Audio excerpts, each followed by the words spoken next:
It's 1996 and L'Oreal's Plenitude line needs a change. The skincare line was introduced in the United States in 1988, and after a good start, the product line has hit a sales plateau. We are Team Charlie and we are advising Carol Hamilton, Senior Vice President of Marketing, on how to achieve her goals of increasing sales, increasing profit, and influencing global brand strategy. We will begin with Plenitude's sales history, costs, and brand recognition, and then move on to recommendations based on our analysis of these.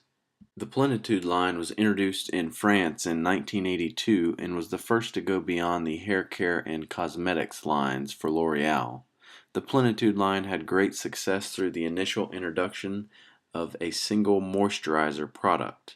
This falls in line with L'Oreal's marketing philosophy, which is to have a star product that pulls the rest of the product line. Plenitude's launch in the United States did not follow the same formula. Instead, it launched all 14 products of the line at the same time. These included cleansers, basic moisturizers, and treatment moisturizers. In addition, L'Oreal used a new marketing technique with retailers. They requested more square footage with retailers to highlight all 14 products within the same place and right next to the biggest competitors. In France, Plenitude was competing with only a small number of major competitors in the mass market. In the United States, Plenitude was not only a newcomer, but had significantly more competition. Now we move on to sales and revenue for L'Oreal in the United States. First, we need to look at what's been going on with the market and its biggest competitors. As you can see, Oil of Olay has the mass market share at 43% of the United States market, Pond's at 30%, Plenitude or L'Oreal at 21%, and Noxzema, which is a cleanser, at 6%. Now let's split the market into two segments to evaluate more precisely what's happening. We have the cleansers market and the moisturizers market, and we can look at them over the past 5 years. As you can see here, the moisturizer market is growing at about 11% per year for the past 5 years in the US. L'Oreal's Plenitude in red here is number 2 to Oil of Olay in blue until 1994, when Pond's in green overtakes it in sales. However, Plenitude maintains a large share of the moisturizer market compared to the other companies. In the cleanser market, you can see some unsteady trends as far as growth, with an average rate of growth of about 7%. In the cleanser market, Plenitude, which is in red, ranks towards the bottom in sales and is not able to increase sales hardly at all in 5 years. In fact, in 1994, L'Oreal moves to the bottom of the US market in cleansers. The obvious trend in this market is the presence of strong newcomers, Seabreeze and Clean & Clear. These brands seem to be taking away market share as none of the leading brands are growing with the market and are more or less maintaining the same sales revenues. Now we move on to moisturizers, which is broken down between treatment moisturizers and basic or daily moisturizers. L'Oreal has 5 times as many sales in moisturizers as cleansers, and they sell 30% more of the treatment moisturizers, equal to $20 million, than the daily moisturizers. In the first quarter of 1996, the biggest overall sellers were treatment moisturizers. Top 4 of those sellers were treatment moisturizers and made up 38% of all Plenitude sales at almost $12 million. Here we have a chart showing sales dollars split between cleansers, basic moisturizers, and treatment moisturizers for L'Oreal in the US market. Although the biggest increase in volume sales were daily moisturizers, they only make up about 15% of L'Oreal's market in the US. Cleansers are the lowest in sales and units in the US, making up only 14% of L'Oreal's current market share. Let's take a look at a quick snapshot of Revitalift. This product was introduced in late 1995 and represented 20% of Plenitude sales in the same year.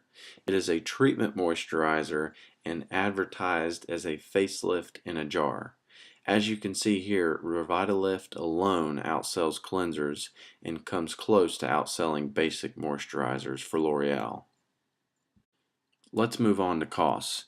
In order to help Carol achieve her three goals, we not only need to look at the revenue and sales side of the issue, but we need to look at what is happening with costs, which affect her bottom line. L'Oreal is losing money on the Plenitude line, although the loss decreased by almost half over the 5 years from 1990 to 1995. Sales have doubled since 1990 and costs of goods sold have remained the same at 25%. Since cost of goods sold has stayed the same, let's split the remaining costs into advertising costs and operating costs. Advertising costs did go up over the 5-year period, but only by 8%. Advertising costs were high compared to their competitors as second highest in overall spending among the 11 compared brands. But as a percent of their sales, Plenitude spent relatively little in proportion of their revenue at 38%. L'Oreal has a significant increase in sales and a relatively insignificant increase in advertising expense, and cost of goods sold has remained the same, but they are still experiencing a significant loss. It is important to note that L'Oreal intentionally prices its products higher in order to compete on a quality, not cost basis. This helps give the brand a sense of quality and to help cover the so important research and development that makes their products more technologically advanced than their competitors. Given this philosophy, it's no surprise that Plenitude costs more per ounce than the other comparable products by a big stretch. However, it's important to keep in mind that their margins are generally comparable to their competitors in all lines of their products with a few exceptions, so their products generally cost more to produce. Here we have highlights of our SWOT analysis, and first let's take a look at the strengths and weaknesses of the Plenitude line. Fortunately, L'Oreal has some significant branding and market surveys that we can look at. Who is buying L'Oreal Plenitude? 54% of Plenitude users are either not concerned with price and just want an effective product, or are only slightly concerned with price. This is a much lower percentage of users for the competition. People that generally didn't like the product went for products that were cheaper or had a recommendation by a friend or family, which was usually an older person. Now let's look at brand awareness, which is a weakness for L'Oreal Plenitude. 78% of people in the study were aware of the Plenitude name, which ranks it in the bottom category of brand awareness among competitors. This is 10% less, so there is an awareness issue here. Here we want to highlight the conversion of triers to buyers for L'Oreal Plenitude. We want people to be aware, buy the product, and then to keep buying. So how does Plenitude do in converting people who are aware of the product into buyers? Like their competitors, people were less likely to try the more expensive products. In fact, only 23% of those that were aware of the Plenitude line had ever decided to try it, a conversion ratio of only 29, which is third lowest among competitors. But wait, there's hope. Remember Revitalift? This is L'Oreal's star product. 40% of Revitalift purchasers had not previously purchased a Plenitude product, giving it a conversion ratio of 51, on par with some of the best sellers in each brand. When it comes to retention, Plenitude is right in the middle of the road with a 30 retention ratio of people that have tried the Plenitude line. Only 7% of those that have ever tried the Plenitude line still use it as of 1995. This highlights Plenitude's weak brand awareness and low retention ratio. Let's take a look at branding for L'Oreal. L'Oreal has a strong global brand, but a weak Plenitude brand in the US. The brand has a strong connection of treating yourself. It's worth the extra money, which indicates a good price point for L'Oreal. L'Oreal needs to focus on treatment moisturizers. People love Revitalift. They have a technological advantage in research and development, and the brand is high quality for a reasonable price. Plenitude as a brand name means little to the consumer in the US market, and L'Oreal is a step up from Pond's and Oil of Olay. Brand weaknesses includes Plenitude does not carry a brand name. People don't know what it is. L'Oreal's branding needs to be clearer on what products are used for. L'Oreal's current marketing strategy is not a good formula for young people, and their bring class to the mass is not currently aligned with their pricing strategy. This leaves many U.S. consumers going for Pond's or Oil of Olay instead of L'Oreal. Currently, there are too many products in the Plenitude line. Their products need a name more indicative of what the product does. The French market likes a lot of information on the packaging, but L'Oreal needs to get to the point with packaging for the American market. Many consumers felt like Plenitude was targeted toward older people in the treatment philosophy.